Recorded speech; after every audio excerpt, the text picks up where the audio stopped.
নমস্কার বন্ধুরা, শুভ সন্ধ্যা। শুভ সন্ধ্যা বলতে 8টা বেজে গেছে এখন।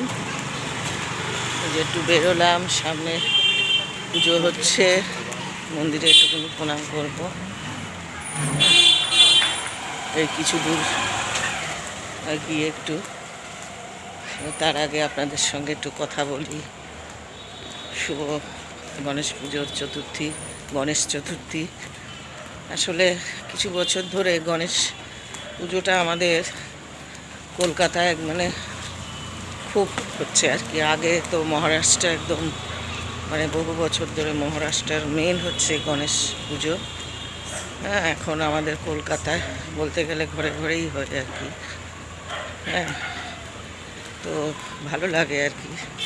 একটা আর দুর্গা পুজোর আগে প্রথম পুজো গণেশজির পুজো, সিদ্ধিবিনায়ক গণেশ দেবতার। আগে অন্ধকার একটু, তাই ভিডিওটা বন্ধ করছি। আবার আসবো। ভালো থাকবেন সবাই।